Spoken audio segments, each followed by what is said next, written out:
Assalamualaikum warahmatullahi wabarakatuh. Perkenalkan, saya Neneng Andini Fujianti, mahasiswi tingkat 2 dari Universitas Bakti Kencana Bandung, kelas A.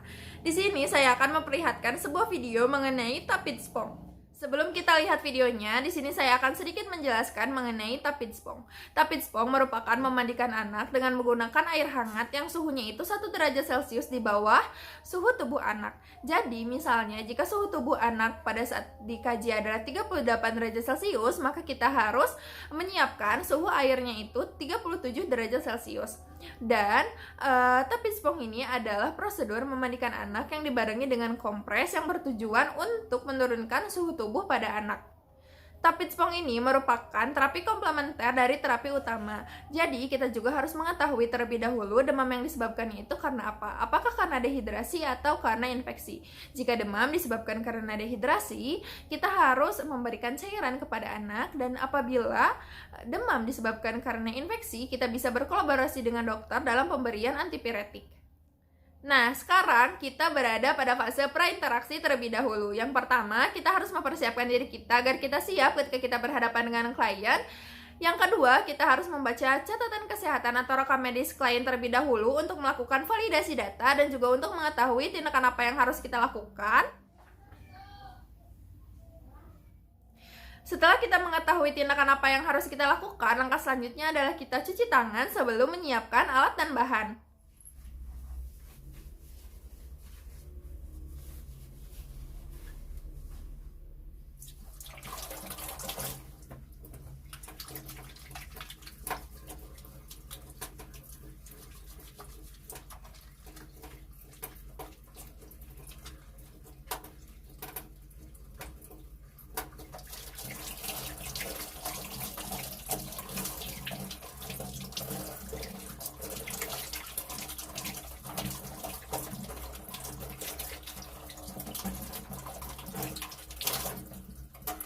Nah, setelah kita lakukan cuci tangan, langkah selanjutnya adalah kita harus mempersiapkan alat dan bahan untuk tapidspong.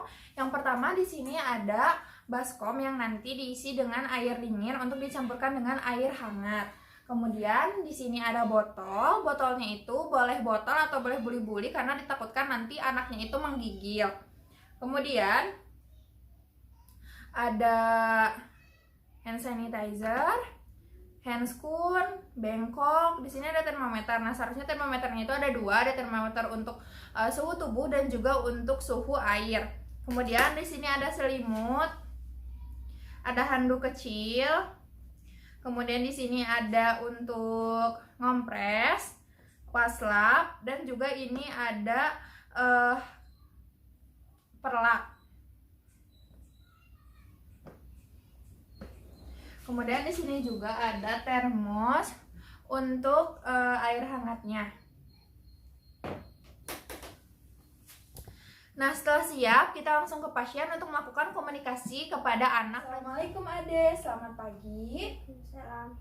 Ade, perkenalkan, saya perawat Neneng. Di sini saya yang dinas pagi ini, Deh, dari pukul 7 dan nanti berakhir pukul 2 siang.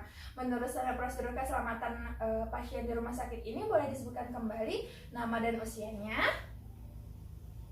Sebutkan kembali nama dan usianya, Deh. Nama saya Rido, umur 8 tahun. Baik, sudah sesuai ya, Adek. Nah, maksud dan tujuan saya ke sini adalah untuk melakukan tapidspong. Nah, tapidspong ini yaitu nanti kan Adek lagi demam ya. Nanti saya kompres, sekalian saya seka. Ini bertujuan untuk menurunkan suhu tubuh Adek. Nah, nanti prosedurnya itu tidak ada prosedur yang membahayakan kok. Adek tetap tiduran, tapi nanti baju dan celananya dibuka ya, Dek. Nah, untuk waktunya kurang lebih 30 menit. Apakah Adek bersedia? Bersedia. Baik, kalau begitu saya akan tutup sampirannya terlebih dahulu ya, Adek.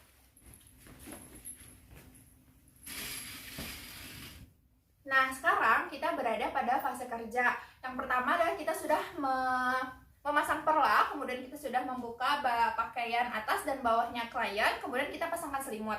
Nah, selanjutnya kita akan mencuci tangan.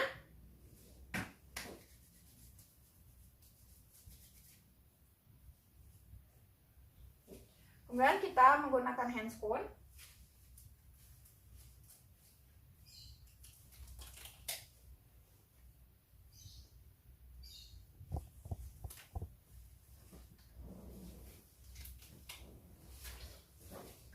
Setelah itu kita akan akan cek suhu tubuh klien terlebih dahulu.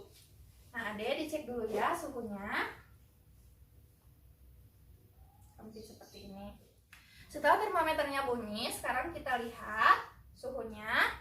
Dan suhu klien yaitu 38 derajat Celcius. Berarti nanti kita menyiapkan airnya itu harus 1 derajat Celcius di bawah suhu pasien. Jadi nanti 37 derajat Celcius.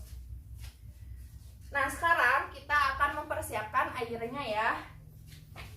Sekarang kita isi dengan menggunakan air hangat.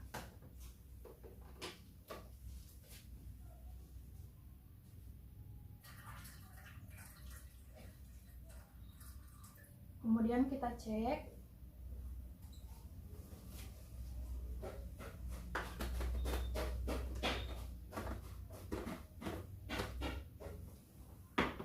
Setelah itu kita tem lagi. Nah, jika suhunya sudah sesuai yaitu 37 derajat Celcius, sekarang kita akan lakukan pengompresan. Nah, pengompresan ini dilakukan pada area-area dengan pembuluh darah yang besar seperti pada ketiak dan juga selangkangan.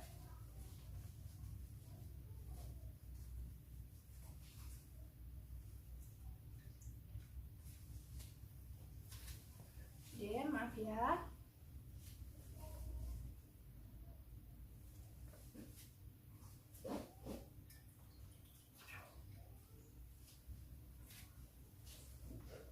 Oke, Dek.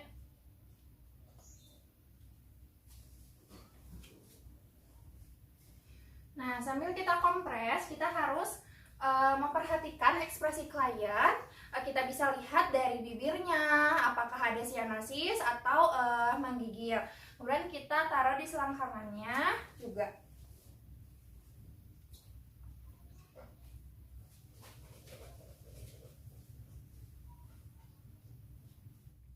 Nah, setelah kita lakukan pemasangan atau kompres pada daerah aksila dan juga selangkangan, bisa juga di daerah dahi jika ibunya meminta.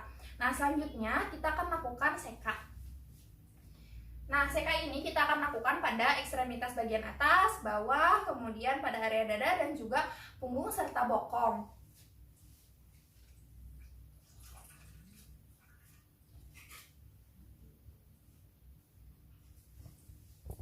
Pertama kita akan lakukan pada ekstremitas terjauh dari perawat terlebih dahulu.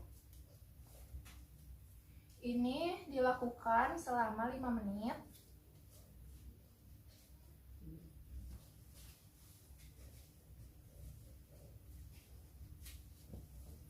Kemudian kita keringkan.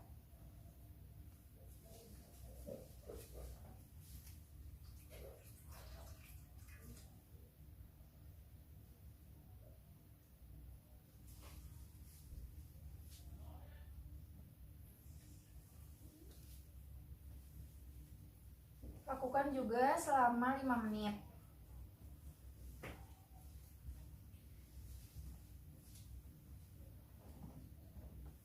Nah, selama proses ini kita harus benar-benar memperhatikan ekspresi dari klien karena takutnya nanti terjadi kedinginan atau menggigil.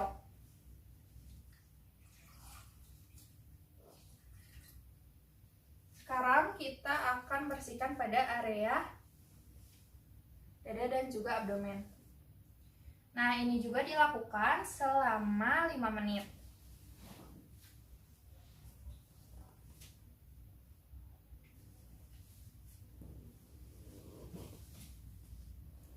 Setelah itu kita akan lakukan pada ekstremitas bawah.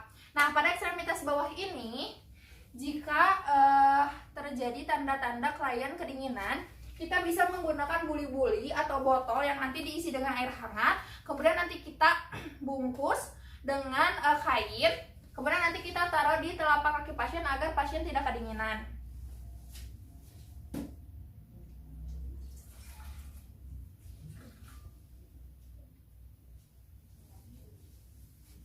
Kita lakukan pembersihan atau nyeseka pada daerah kaki. Ini juga sama selama 5 menit.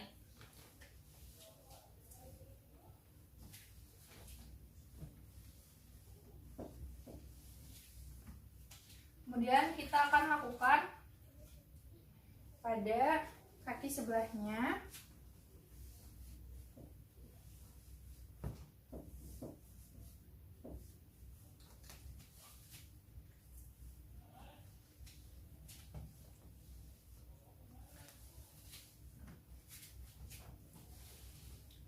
Setelah itu kita akan lakukan pada area punggung dan juga bokong.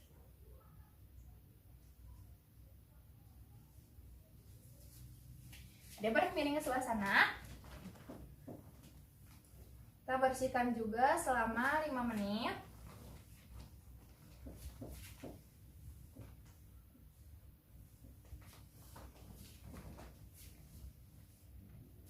Nah, setelah itu kita observasi apakah kompresan ini sudah dingin.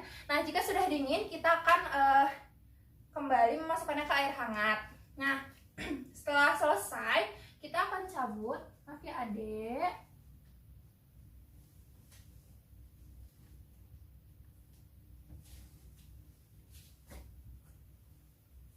Nah, langkah selanjutnya adalah kita akan keringkan juga bagian ketiak.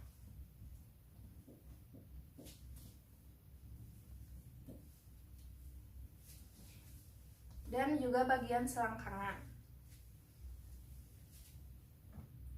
Setelah itu kita akan cek suhu pasien kembali. Kita tunggu sampai berbunyi, kemudian kita lihat apakah sudah terjadi penurunan suhu tubuh pada pasien atau belum.